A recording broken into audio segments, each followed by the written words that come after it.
If I tell you Pride of India 7 feet 1 for 347 pounds, a vice grip that explodes watermelons, and a completely crazy journey, who are you thinking of? The Great Khali, of course. His story is not only one of the most unique ones in wrestling, but also one of the most bizarre ones.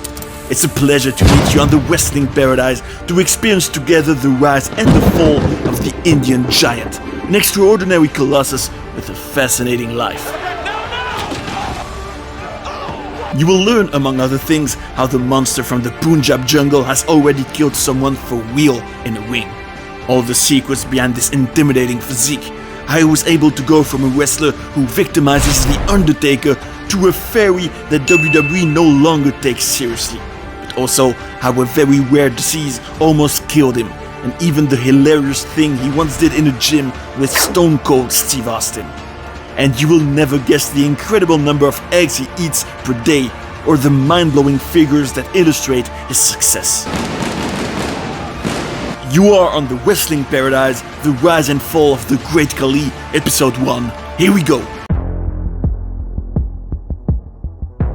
Beyond being the larger-than-life wrestler we know, the Great Khali is above all a special man. 60 to 70 eggs. At the beginning of his career, he even took about 20 per meal. 2 liters of milk, 2 hours of strength training, including a 264 pounds curl exercise for his biceps, and bench press, his favorite exercise, hours of training in the ring, apples, beers, a lot of chicken, rice, and more eggs. This is what a typical day for the giant has looked like for years, in terms of nutrition and training. An essential discipline for him if he wants to maintain this extraordinary physique. A physique for which it isn't easy to find suitable gyms, and which forces him to always travel in business class when he flies, because he is simply too tall to take a seat in economy class.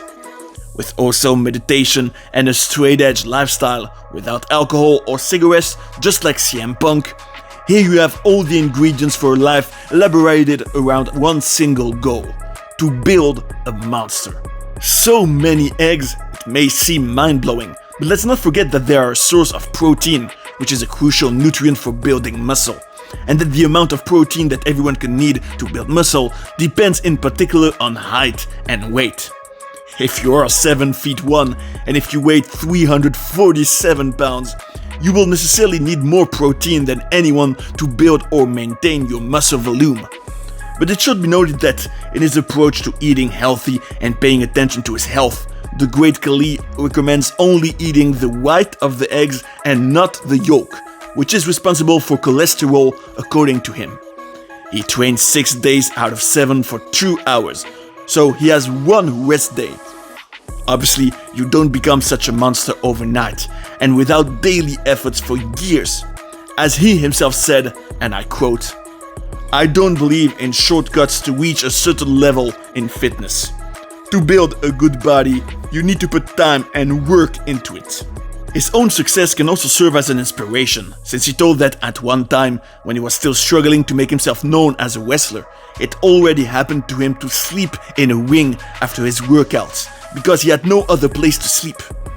When we learn all this, it's clear that we tell ourselves that the Great Khali is a superhuman phenomenon. And yet, he has come a long way. His journey has been very hard, as you will see. From an early age, he has acromegaly, a disease that causes him excessive production of growth hormone and an abnormal increase in the size of his feet and hands, and also a deformation of the face. It will make him much taller than everyone else. It is a disease from which Andre the Giant and Big Show at the WWE have also suffered from. In general, nothing has been easy for the native of Raina, a village in the middle of the mountains in northern India. Born in a poor family with 7 brothers and sisters, he does his best to provide for his family by working as a stonemason. But his life will turn upside down one day when he is working along a road, and a policeman asks him why he is working so hard. The giant replies that he has a bigger stomach to fill than other people, and that he must therefore work harder than everyone else. This answer will make the policeman want to recruit him. Thanks to this new job as a police officer in the state of Punjab, he has enough money to buy his first television, and he will discover what will become his passion: pro wrestling. We are at that moment in the mid-90s, and the Colossus will later say that his greatest inspiration was the Undertaker, whose path he will cross years later. He sees this whole show on his television and is convinced of one thing: he would be able to make a living doing that job too, even if his relatives don't know what it is, and even if the WWE has never had an Indian in its roster yet. While he can barely speak English and can't read either, he will be taken under his wing by a gentleman, Dr. Kumar, a connoisseur of the wrestling world who will make him improve in bodybuilding. And little by little, he will have the first successes of his life in the field of bodybuilding by winning the title of Mr. India in 1997 and in 1998 at only 25 years old. Then, his mentor will take him with him to try his luck in the United States. First, in the all-pro wrestling promotion in California, whose students are, according to the journalist Dave Meltzer, often better trained than all the wrestlers who come from other schools. Dr. Kumar will tell the person in charge of this promotion that he doesn't see Khali as a man, but rather as a creature. Before coming to the WWE, there was also a much darker episode in the Great Khali's career. In 2001, while he was training at APW in California, where he wrestled under his real name of Dalip Singh, he trained in the ring with a young, promising 27-year-old wrestler, Brian Ong. They are both still green when the Indian practices the flapjack move with him. After taking note of their coach's advice, they execute it, but young Brian lands violently on his head. He will vomit, then feel unwell, and a few minutes later in the ambulance, he will pass away. A tragic event for which Khali will feel very sorry, as he will confide later. He was shocked and felt very bad, but it was still unthinkable for him to give up his dream. The family of the young Brian Ong will consider him not to be responsible for this accident, but will pursue the promotion in court, which will never succeed in recovering from such a controversy. What's next for Khali is a stint in WCW, where he will not have the opportunity to wrestle since it will quickly be bought by his future boss, a certain Vince McMahon. Then appeared in New Japan Pro Wrestling under the name of Giant Singh, where he will form with Giant Silver the Club 7, the world's tallest tag team. Also, a participation in the movie The Longest Yard with Adam Sandler. And finally, in 2006, a signing with the WWE, after Vince McMahon sent a limousine to pick him up at the premiere of the movie. The Great Khali also tells that when he saw him, Sandler was shocked and said, "Wow, he's huge, I want him in the movie." According to the Giant, Vince McMahon absolutely wanted to see him in person, and sending a limousine was something he never did. But in this specific case, he made an exception. At that moment, Vince asked him if he wanted to work in his federation, and the Great Khali answered him with joy, yes. So he was finally going to be able to debut in the company that fascinated him when he watched it on his first TV years before, a real Indian dream. Will the WWE be able to use the Colossus correctly? Will Khali be able to succeed in the world's biggest federation and become the pride of India? What are the craziest secrets behind his extraordinary career? All these questions are exciting. I invite you to stay well until the end of this first episode to discover all the answers together. After a few months at Deep South Wrestling, one of the promotions that the WWE used as its developmental at the time, the Great Khali is ready to make his debut on SmackDown on April 7th, 2006.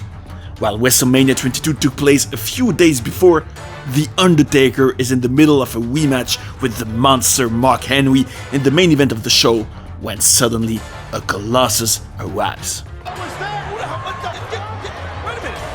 No music, no Titantron, not even a name.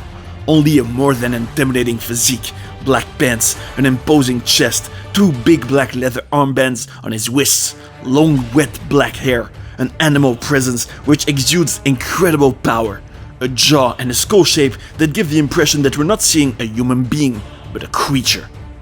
Personally, I love freaks, as they're called, these larger-than-life individuals. I find them captivating, and when I was little, it used to mesmerize me in front of my television. And now, with this phenomenon, there was something to be excited about. He will confront The Undertaker, who is a legend in the business already since he has been in the WWE since 1990, multiple world champion and undefeated at WrestleMania. The dead man is very intrigued, and while he is nevertheless a big guy, he finds himself facing a man taller than him. He tries to hit him, but it's useless. The monster doesn't even fall. At that moment, he gives a huge chop on the skull of Taker, who collapses. Then he will snatch with only one hand a cushion from the ring, which is already a physical feat in itself. Throw the Phenom in the corner, then finish it all with a big boot in the head, which leaves the legend completely stunned. Next to this scene, even Kane's debut in the first Hell in a Cell in 1997, where he attacked The Undertaker, seems unimpressive. The giant will raise his arms, screaming over the carcass of an unconscious Phenom, and then leave, having also hit his chest like a gorilla. In my eyes, this is perhaps the most impressive debut that I've seen in my life in the WWE. Without any real presentation, or any, let's say, traditional dressing for a WWE superstar, the moment is even more special, rare, and reinforces the wild side of this man who arrives from nowhere. The way to often film him from a low angle to make him look even more impressive, wow!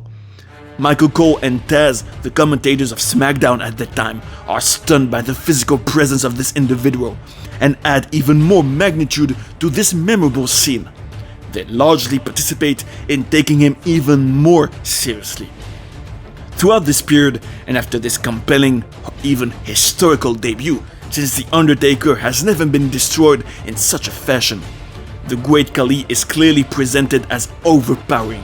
And if I put myself in the shoes of someone who discovers this, in addition to an already larger-than-life physique that you really don't see often, I definitely want to see what's next. The sequel, precisely, is a more classical presentation on SmackDown on April 14, 2006, where he is officially named the Great Khali. A new music that fits perfectly with his bestial side, with drums and some kind of cryos that almost give us the feeling of being in a jungle, in a ceremony. A really very tribal music with also some notes of what sounds like a guitar at the beginning, and which affirms even more an already very strong Indian identity. He also has his own Titantron, which will evolve a little but keep the same substance. Images of India, the Taj Mahal, the goddess Kali, who was an inspiration for the name of his character, with also a close-up on the eyes of a tiger, which transform to become the eyes of the Great Khali, with fire inside. Seeing all this, it's hard not to be completely astonished. In his entrance and also in the ring, the cameraman shoots him from the bottom, which makes him even more huge and impressive every time.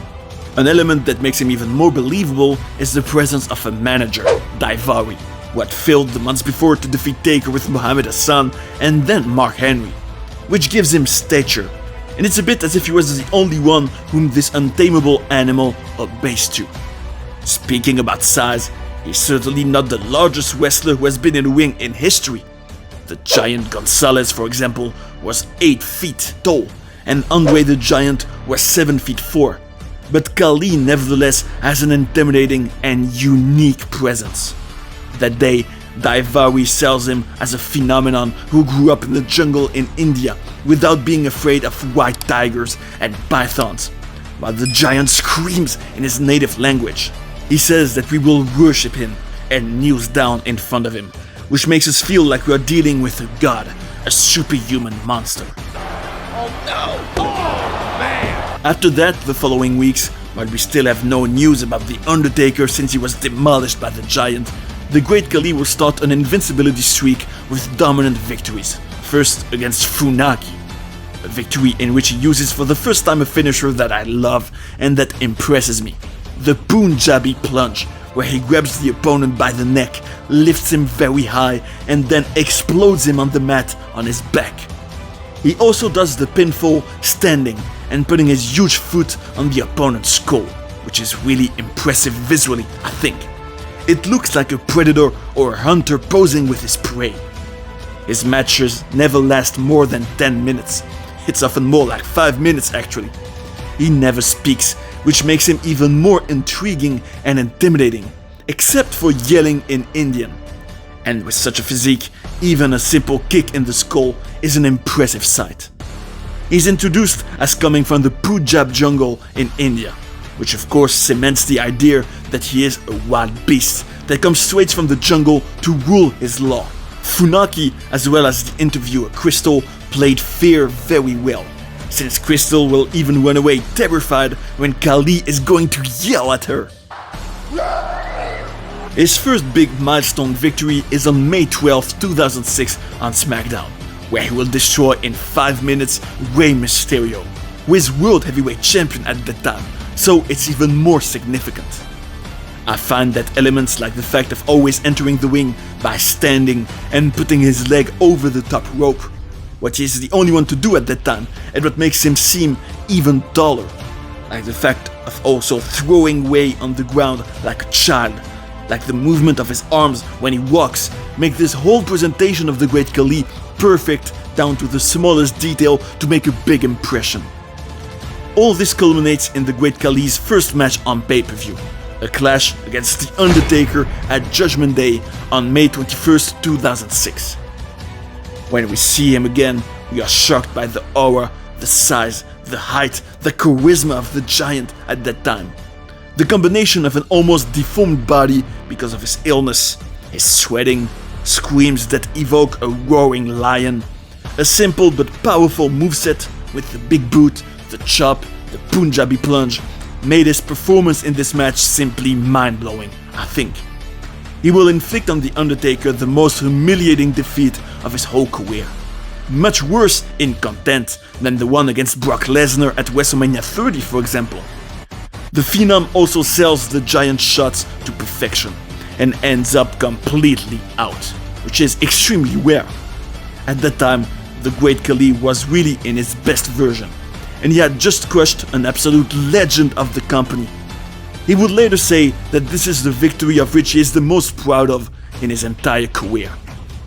A proof of the attention given by the WWE in the development of this unique character is also the creation of the Punjabi prison match, a stipulation imagined by the Great Khali, some kind of Indian version with some subtleties of the steel cage match, but with 2 bamboo cages from which you have to escape. It's rare for a wrestler to have his own stipulation. Unfortunately, the Colossus will not be able to participate in the first ever Punjabi prison match, which was scheduled against The Undertaker at the Great American Bash of 2006, where he will be replaced by The Big Show because of liver problems.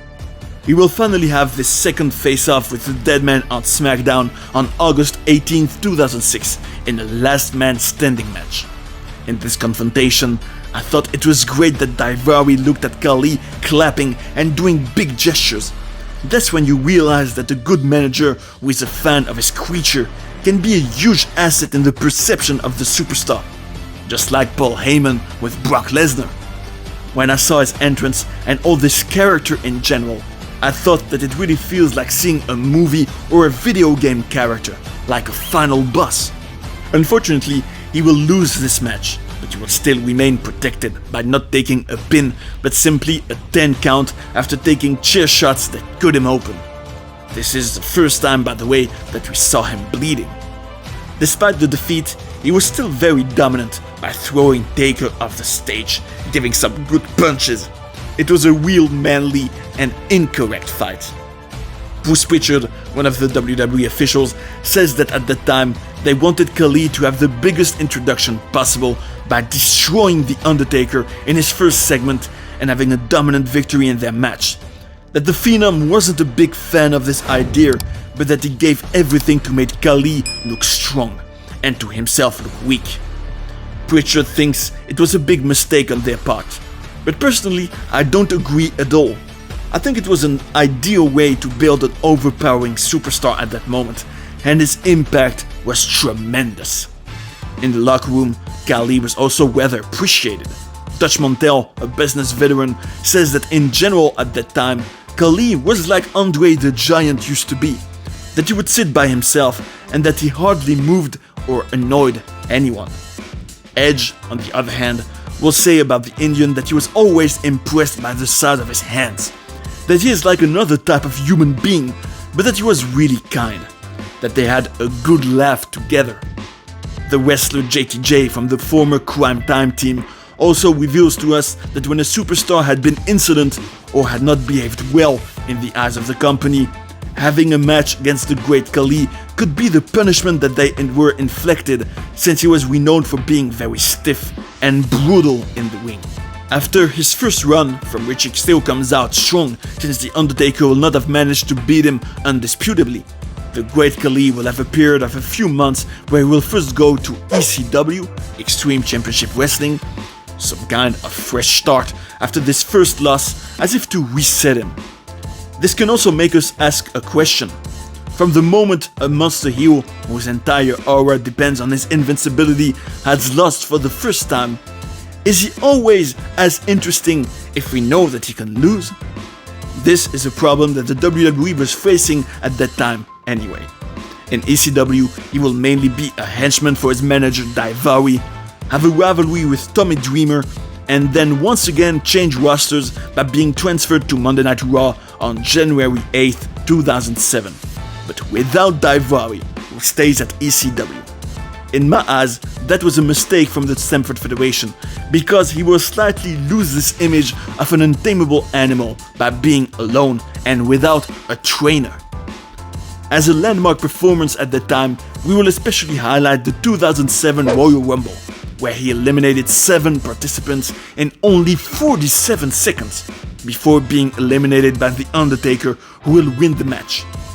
The Great Khali will also have what will remain the only WrestleMania moment of his career by defeating Kane at WrestleMania 23, which is still something which he remembers today with emotion. He didn't have those black armbands on his wrists anymore, which makes him less intimidating, I think. And this match was purely a clash of titans without a real storyline. Old school wrestling, let's say. Jim Ross will say that Vince McMahon thought Kane and Khali would have a good chemistry, even if everyone thought that the match would be bad. JR thinks it's one of the worst matches in the Showcase of the Immortals history. But personally, I thought that despite the low technical level, it was still entertaining. The Indian's wet hair accentuated his white side, and he does a big clothesline on Kane, a new move where he grabs the opponent's neck and traps. Of course, the Giant can do a lot of different moves and can't have long and fast-paced matches either, given his slowness and his larger-than-life physique. In this match, he still undergoes a chokeslam for the first time, and overall, I think that with the manager and armbands, it would have been more animal and more spectacular. After this first year in the WWE, marked by a thunderous debut without any pinfall loss, and therefore an invincibility streak that is still going on, the Great Khali was now ready to conquer a supreme title, and perhaps become the first Indian champion of all time. Did anybody say anything? On April 30, 2007, on Monday Night Raw, Shawn Michaels, Edge, and Randy Orton were found unconscious backstage, attacked by a mystery aggressor who would want to send a strong message to the champion, John Cena. At the end of the show, we will discover that he is the Great Khali. I find that arriving in the title picture in this way and becoming a contender for the title by knocking out the others in that fashion was really amazing. It's impactful, and it gave the Giant a huge new boost in credibility. He really appears as a serious threat to Cena at that moment. He will also manhandle him in the ring in a very unusual way for Cena by yelling at him, and offer a memorable final image of this Raw by holding the title with his foot on Mr. Hustle Loyalty Respect. The following weeks, he added a new legend to his victims list, Shawn Michaels. He will explode him with a Punjabi plunge on the commentator's table, which will force the referee to stop the match. He becomes the #1 contender for the title thanks to this new milestone victory after Rey Mysterio, The Undertaker, and Kane. Even if there will be reasons to be angry about the outcome of his rivalry with John Cena, I still find that the Great Khali was a great antagonist for the superhero Cena. A bit like when in a video game you are facing a much stronger enemy and where you have to be smart, dodge his shots, make him run and exhaust him. Try to hit him very quickly without him catching you. At the end of this Raw, the Great Khali will also steal John Cena's belt, walking away calmly, which was quite absurd. Before facing him at Judgment Day 2007, the Great Khali therefore has a real streak, an aura that is still almost intact. And this is where we see an essential ingredient to build a superstar.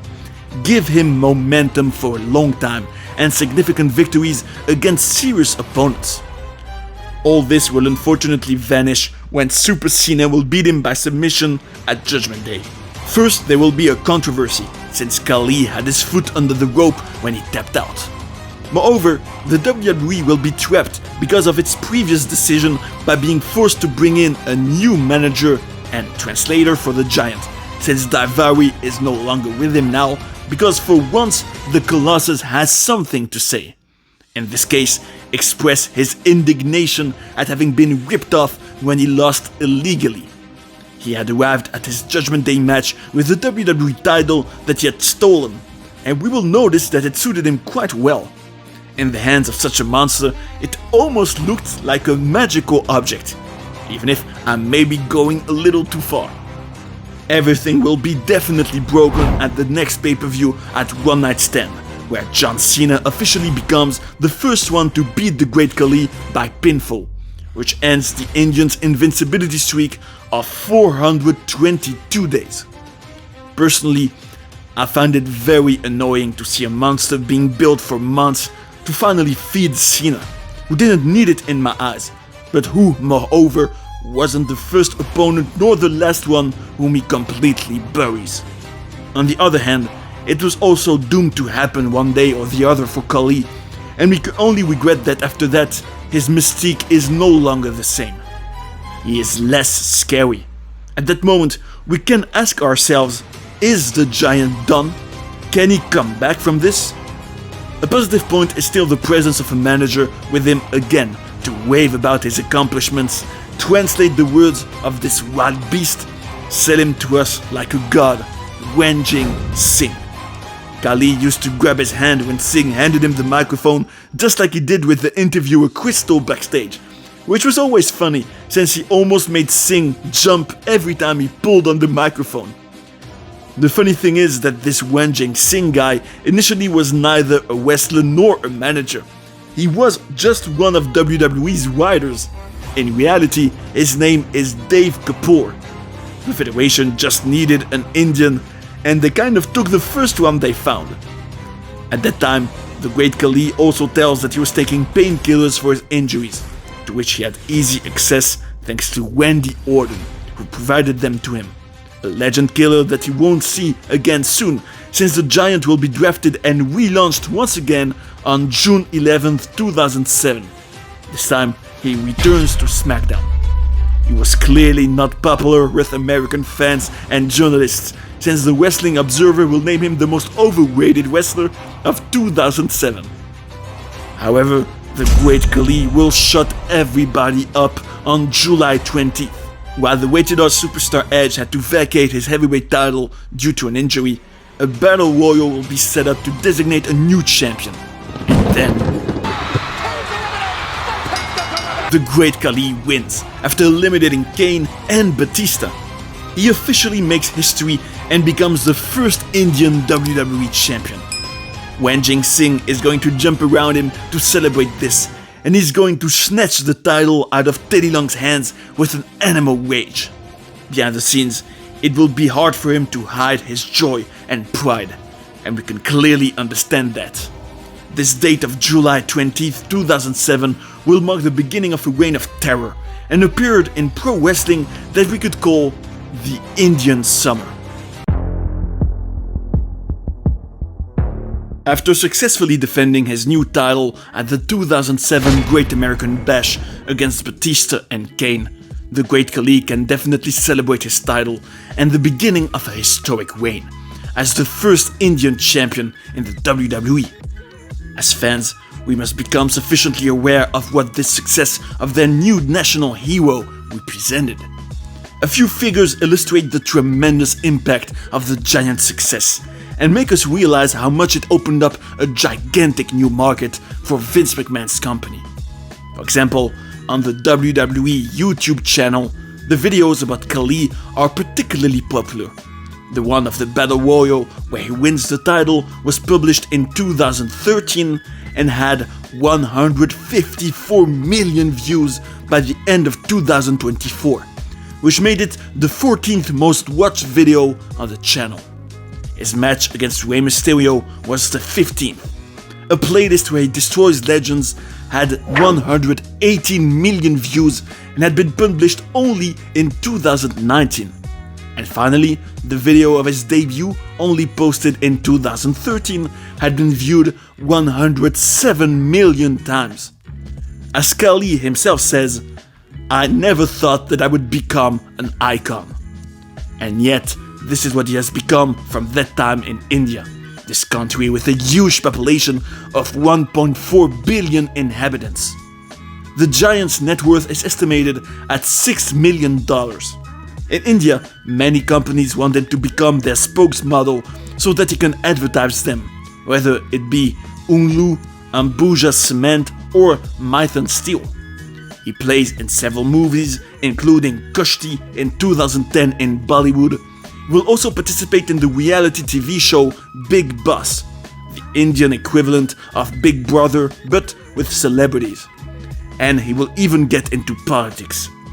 His Mexican friend and former manager of Alberto Del Rio, Ricardo Rodriguez, says that when he was with Khali in India, he had never seen such a popularity on the streets in his entire life. That it was like the Beatles in the United States in the 60s, that when they were in a car, they couldn't even drive with all the crowd around them, and that the Great Khali never needed to pay when they went to a restaurant, because the bosses were already very happy to be able to take a picture with him. His huge popularity has spread the passion for wrestling among the Indian population. And this is still the case, since Monday Night Raw was seen by an average of 4 million people every week in India in 2021. While in the United States, this audience almost never exceeded 2 million weekly viewers at the same time. A WWE report in 2022 indicated that WrestleMania 38 had been seen in India by 56 million people. Seeing all these figures, can you only imagine the impact of the Great Khali in India? In any case, this reign of terror of the Great Khali will be remembered for a traditional Indian celebration on July 27th on SmackDown. He will be entitled to some pyros when he lifts the title and will be called by the commentators India's greatest export. He will cut a promo in Indian, which will still show us that he is more intimidating when he doesn't speak. His reign will be marked by the debut of a new terrifying move that he will do, the Vice Grip. First with only one hand and then with two hands, he will press the skull of his victims until he makes them unconscious. A grip that I find visually impressive and that goes very well with this idea of terrorizing the roster with his strength. The legend Ric Flair will undergo it on August 3rd and 10th, then Batista, Rey Mysterio, who will even bleed doing the move. Even Jeff Hardy on Raw will undergo it. To further sell the power of the Vice Grip, Khali will explode a basketball, a melon and a watermelon with his bare hands. This reign will last 61 days, until September 16th, 2007 at the Unforgiven show, where, for the second time in his career, the Giant will be defeated in a clean manner, this time by Batista. This period will go down in history as the culmination of the Great Khali in WWE. Personally, I found that the reign would have been even more terrifying and memorable if it had been longer. Of course, everything was based on the physique of the Colossus, without any psychological depth since he didn't cut promos. He was certainly limited in the ring, but on the other side, it still offered matches with opponents who had to be smart and be strategists, think in a Sun Tzu style. In front of a Khali match, we have the impression of seeing a real chess game, and it can be exciting. We can invest in it. I would also like to say that personally, I find that a big man, like Batista for example, who does a spear on a giant is always something beautiful to see. American viewers will not be of the same opinion, on the other hand, since during Khali's reign, the SmackDown audience will go from 2.6 million to 2.2 million a month later. It will get better from the beginning of September, but during the heart of his reign, there was nevertheless a loss of public interest, which probably encouraged the officials not to extend his reign. Anyway, the Great Khali will forever remain the first Indian champion in WWE, and he was certainly not very popular with non-Indian fans for his slowness and his in-ring limits. But in the summer of 2007, he still has the vice grip, the Punjabi plunge, the big boot, the chop, punches and headbutts. There was an effort to diversify his in-ring action, and in the end, it comes down to mainly 4 moves, which is the case with many other superstars. Brock Lesnar, for example, mostly does suplexes and F5s. Unlike MVP, who said in a tweet that the Great Khali was awful in the ring. But maybe he wasn't for real, and it was to put his giant Omos over. I personally think that his aura, his ferocity, his unique morphology, and all the presentation around him made the Great Khali extraordinary. After this period between April 2006 and September 2007, when the giant had his finest hours, the following years will be impacted by what is, in my eyes, a progressive decline. And the Punjabi nightmare will never be the same, as you will see. After a final defeat against Batista at No Mercy 2007 in a Punjabi prison match, where this time he will be able to participate, the Great Khali will endure a barren period. His losses are now much more regular, and his aura is going up in smoke, which is more than logical. Once Goliath has been beaten several times, he no longer scares anyone. The following months will be characterized essentially by a feud with the little Hornswoggle, who will become one of his real-life friends, and who will also reveal that Khali often refused to take bumps for his opponents, especially since it was harder for him, given his physique, to fall and then to get up. A year after a dominant victory against Kane, he was eliminated quite quickly in the pre-show of WrestleMania 24 in a Battle Royal to become the challenger for the ECW title, which Kane would win. Afterwards, he will still have a match at Backlash 2008 against the other giant of the WWE, The Big Show. An unprecedented poster between these two go-goths who are clashing. A clash that will be an opportunity for Khali to offer him gifts, including a black chicken. Unfortunately, it will end with another defeat, but it is especially behind the scenes that the story between the two giants will have been more interesting. In his book, Chris Jericho tells that one day he witnessed a real fight between the two titans backstage. The Indian was taller, but the American was better in the ring, and each was jealous of the other.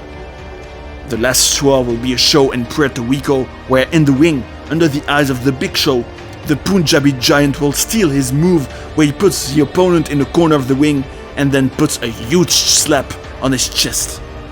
We can say that Big Show didn't really like that, since after the match backstage, he will confront Khali by asking him why he steals his spots and order him to stop. Jericho would specify that the Indian was doing efforts to integrate despite his more than basic English, his deep voice and his accent, which made him almost impossible to understand. Khali then asks him what he's talking about, to which Big Show will answer not to play the innocent, that he needs to stop stealing his move from him, and that anyway, he doesn't even know how to do it well because he sucks. The Great Khali will tell him that he sucks too, and at that moment, they will get closer to each other, and there will be a fight between, on the one hand, an American who had already done boxing, and on the other, an Indian former police officer. It was the law of the jungle, and no one dared to interfere. They will exchange several punches, and Big Show will eventually stumble and fall to the ground.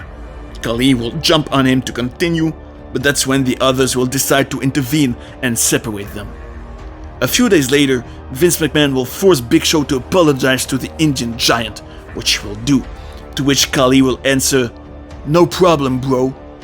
Afterwards, the Punjabi Nightmare will have another look at the event, saying that Big Show was surely jealous of the fact that in Puerto Rico, the fans were more for Khali than for him.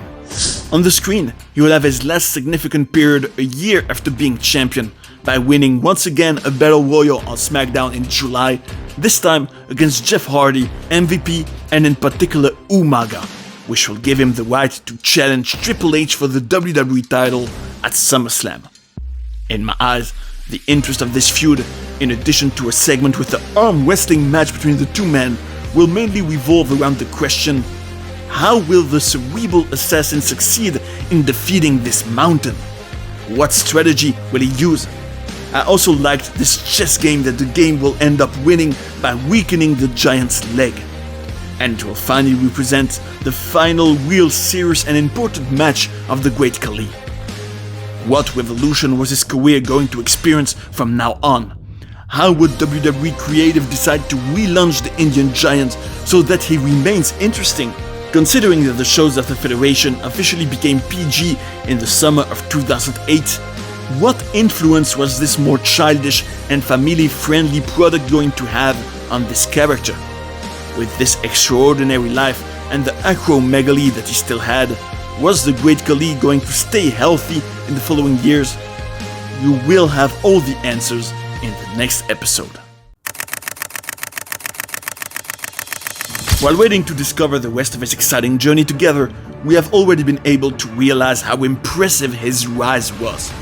With such an intimidating physique, a larger-than-life lifestyle, the Great Khali was able to reach the top of the WWE and make history.